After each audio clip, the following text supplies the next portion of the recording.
Warrior, we have to talk about it because we're sitting on the eve of the sentencing for one Dirty Diddy. Yes, that's what I call him.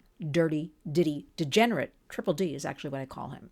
But I was thinking, what's going to happen? I have a feeling I know what's going to happen because I know our justice system. I don't want to think that way. I'm sure he'll get off with pretty much of a light sentence, with time served. Maybe he'll get a year in jail. But I'm not a lawyer. I'm not the judge. Let's see what happens. But recently we've had a spate of wealthy and powerful men, let's put it that way, that are in the headlines. We've been dealing with Epstein for years now. Is that the end of the story? Because we never even got the beginning of that story. How many more were complicit? How many young lives ruined? And we're still waiting for answers, right? Now we're sitting on the cusp of this Diddy sentencing. But I do have to say, Diddy spent over a year now in jail. Nobody with Jeffrey Epstein. Well, I guess Ghislaine went for a while, but then they found her at the country house, and she's at some kind of free jail right now where she goes to yoga and buys lattes and things. But we never had really those held accountable. We're still waiting on that one, right? Tate brothers, horrible things came out about them. Yet they were flown out of Romania, sitting somewhere in Florida right now, I believe. And just the other day, one of the Tate brothers dismissed from 4 women, the cases. And then we have this Howard Rubin, this guy in New York, this hedge fund wealthy guy who his assistant worked with him and he funded her lifestyle, that according to the New York Post.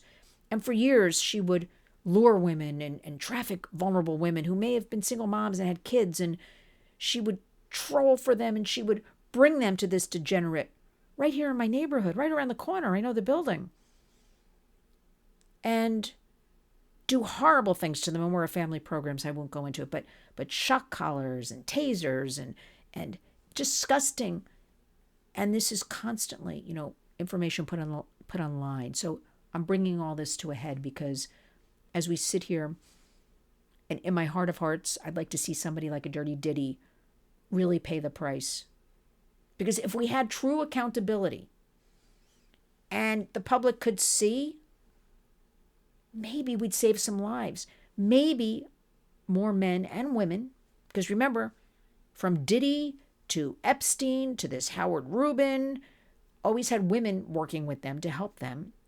Maybe we could prevent some from doing that. Maybe. And then the other thing is, our kids are seeing all of this.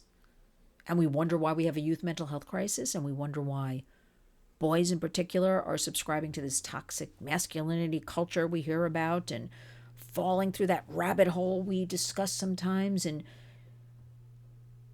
finding, hatred towards women and girls. And we see it acted out when girls show up in the emergency room with strangulation marks.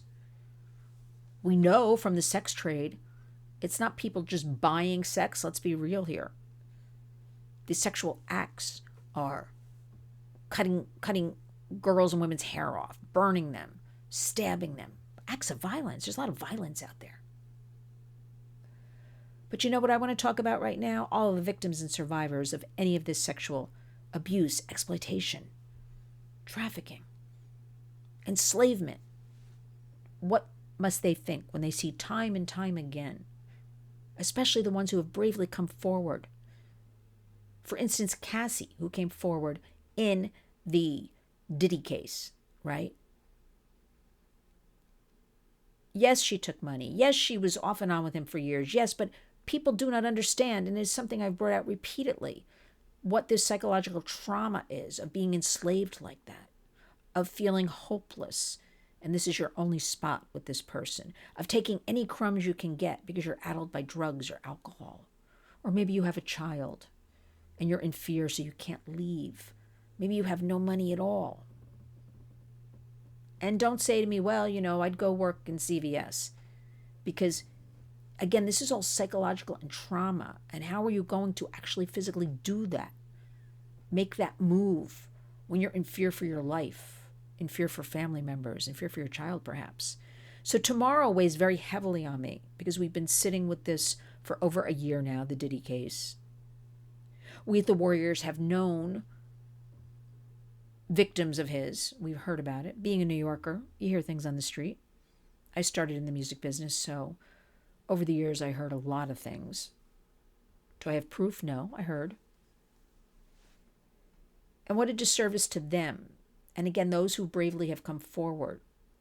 Cassie just put out a letter to the judge urging him, to keep him, hold him accountable, Diddy. We had the Jane Doe and other ones come forward during this case. Diddy has a lot of disciples. They're in fear. We even heard about one moving recently, fearing that he's getting out and his disciples will go after them. But they're going to see this tomorrow, and that's what I'm thinking about. How are they going to react, the victims, survivors of any of these sexual exploits? Are they going to say, once again, like I've heard with Epstein, a powerful, rich guy gets off? Many are still asking me about Ghislaine. Why was she moved to that? I can't call it a prison because she was convicted of sex trafficking. But according to what I understand, again, I'm not a lawyer, she should not be in this facility. I guess she gave some evidence of something. Somebody somewhere is holding some kind of information that she can take a yoga mat and walk around and go in town and get a coffee. Tate Brothers, we don't know anything about. Nothing on that one, except I did see a little headline that he was exonerated from these 4 cases of abusing 4 women the other day. Howard Rubin and this woman, will they be, that's right here in New York, will they be held responsible? You should be sick and tired of this. It could be your daughter, your son, your sister, your mother. Why are there one set of rules? Because if I did what Jeffrey Epstein did, or you did, or I was a Ghislaine, I'd be in prison right now. I have no doubt. Money talks, crime walks. Not to make light of the situation, but let's keep let's keep our minds on all of this, because I'm sure tomorrow after the sentencing, it's all media will be talking about, right, for 24 hours. But I want to keep the spotlight on victims and survivors, and that goes for all around, our country dealing with this. What must they think?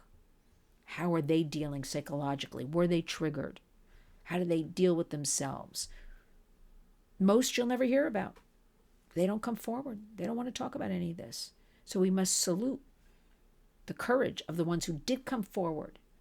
And they still, look at the Epstein case, are not lauded, are not being given answers, are not, not everything. Because a lot of people come at me and say, oh, it's about money, money grab, money grab. They never understood Cassie. Just think about that video that was shown repeatedly in the hotel.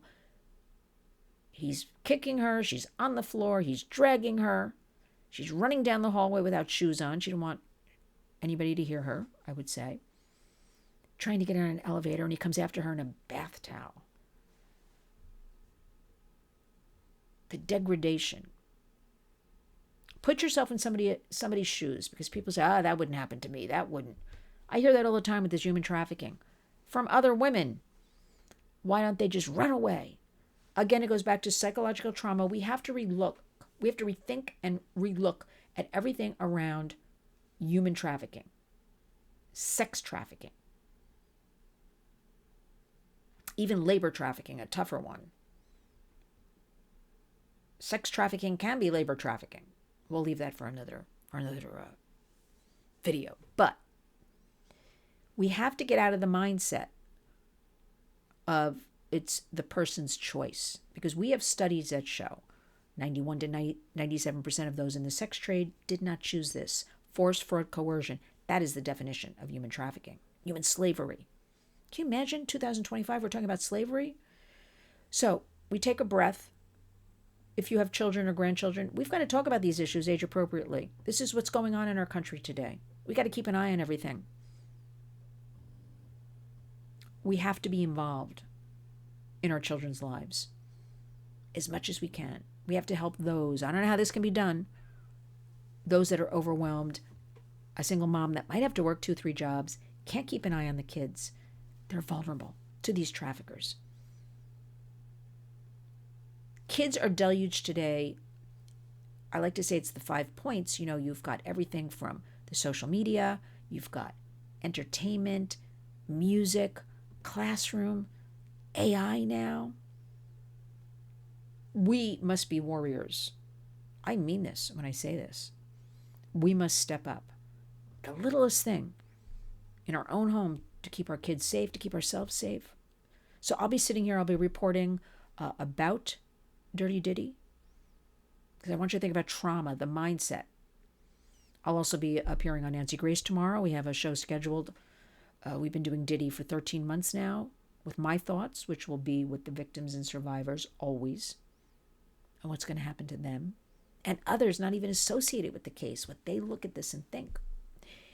Remember, it's about vulnerability. It's always about a power dynamic. Somebody more powerful with money takes advantage of, for the most part, a very vulnerable child, teen, or an adult. I also urge all of you, it's 25 years since the Trafficking Victims Protection Act. It's the anniversary. Human trafficking in the United States only became a crime in the year 2000 because the great Congressman, Chris Smith, and he's still in Congress, 45 years, great state, my home state of New Jersey, is still at it. And right now he's seeking reauthorization. Can you imagine the man has to fight to get something, a piece of legislation about trafficking reauthorized? Everything's upside down. But follow along, lynswarriors.org. Stay tuned. We're going to be loading up a lot of interviews. We just finished a terrific one with Jacqueline Stapp.